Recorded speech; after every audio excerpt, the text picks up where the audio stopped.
I need $500,000 today.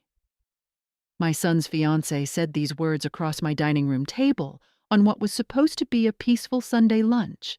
Her voice was steady, almost casual, like she was asking me to pass the salt. But her eyes held something that made my blood run cold. What I didn't expect was my son's reaction. Instead of shock or embarrassment, David simply nodded at me, almost like he was giving me permission, like we had discussed this moment before. Because we had. My name is Margaret, and I've spent 43 years as a federal judge. I've seen every kind of manipulation, every type of lie, every form of human deception that exists. I thought nothing could surprise me anymore. I was wrong. After retiring 2 years ago, I'd been enjoying the quieter side of life. My late husband left me well provided for, and my son David had always been the light of my life. When he introduced me to Sarah 6 months ago, I wanted nothing more than to welcome her into our family. But something about that Sunday lunch felt different from the moment she walked through my door. Something feels wrong. Sarah had always been polished. Too polished, maybe. Her designer clothes never had a wrinkle, her makeup never smudged, her smile never wavered. Even when David told embarrassing stories about his childhood, she'd laugh at exactly the right moments, with exactly the right intensity. That Sunday, she arrived 30 minutes early. Alone. "David's running late," she explained, settling into my living room like she owned it. "He'll be here soon." She'd never come early before, never come alone. And there was something in the way she surveyed my home, not admiring, but calculating. Like she was mentally cataloging the value of everything she saw. When David finally arrived, he looked tense. Not the relaxed, happy man I'd raised, but someone carrying a heavy burden. He hugged me tighter than usual and whispered in my ear, "Remember what we talked about, Mom." I remembered. The lunch itself was perfectly normal for exactly 47 minutes. We talked about David's work at the engineering firm, about Sarah's supposed job in marketing, about their wedding plans for next spring. Then, between the main course and dessert, Sarah's entire demeanor shifted. She set down her fork, straightened her shoulders, and looked directly at me. "Margaret, I need to discuss something important with you."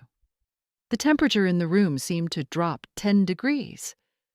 "I'm starting a new business venture. It's a revolutionary app that's going to change how people invest in real estate. But I need capital to get it off the ground." David was staring at his plate, jaw clenched. "How much capital?" I asked, though something told me I didn't want to know the answer. That's when she said it. $500,000. Today.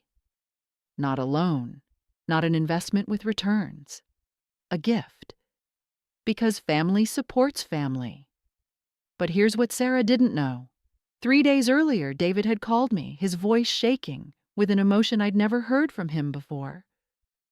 "Mom, I need to tell you something about Sarah, but I need you to promise me you won't react when it happens." He'd explained everything. The demands that had been escalating for weeks. First, it was small things. Could she borrow his car permanently? Could he pay for her expensive dinners with friends? Could he cover her rent while she focused on her business?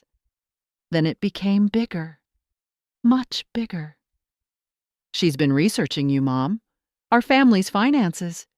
She knows about Dad's life insurance, about your retirement accounts, about the house.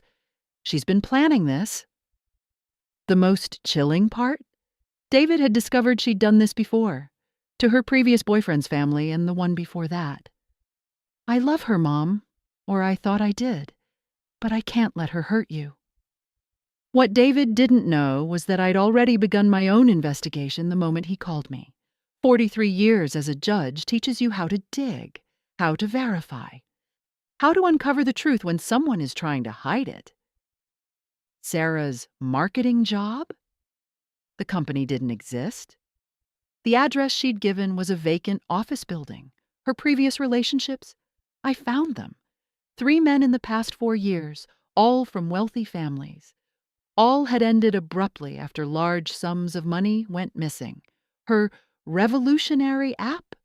There was no business plan, no patents, no incorporation documents, nothing but a hastily created website with stock photos and lorem ipsum text. But the most disturbing discovery came from a private investigator I hired. Sarah wasn't even her real name. She was Rebecca Martinez, wanted in 2 states for investment fraud. The woman sitting at my table demanding $500,000 was a professional con artist, and she had no idea I knew. As Sarah laid out her business plan over dessert, I played my role perfectly. I asked questions that made me sound interested but cautious. I requested documentation. I suggested we involve lawyers and accountants. "This is family, Margaret," she said, her voice taking on a sharp edge. "We don't need lawyers between us." David finally looked up.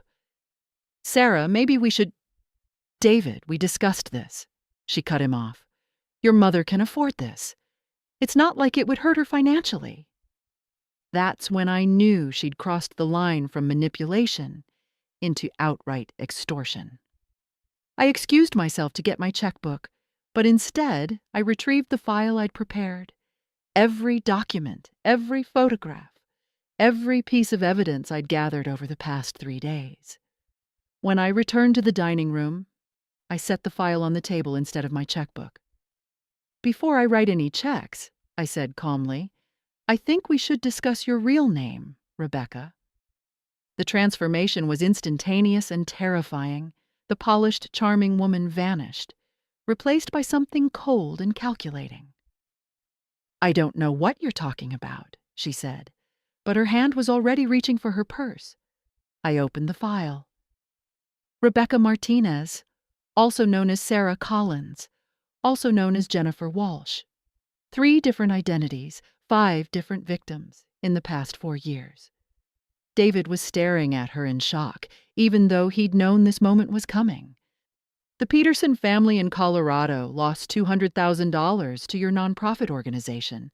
The Williams family in Texas lost $150,000 to your tech startup. Should I continue?" Sarah, Rebecca, stood up so quickly her chair toppled backward. "You can't prove any of that," she snarled, all pretense of sweetness gone. I pulled out a photograph of her with her previous victim, a photo the private investigator had obtained from the Williams family. "This was taken 8 months ago. You told them your name was Jennifer." Her face went white. "And this," I continued, producing a bank record, "shows the $150,000 wire transfer from Robert Williams to an account registered under Jennifer Walsh, an account that was emptied and closed within 48 hours. The facade crumbled completely. Sarah grabbed her purse and headed for the door, but I wasn't finished. "The FBI is already aware of your location," I called after her. "I contacted Agent Morrison this morning. They've been looking for you for quite some time." She spun around, her face twisted with rage. "You think you're so smart, don't you? You and your precious son. Do you know what he told me about you? How controlling you are. How he wishes you'd just disappear." David stood up, his voice firm.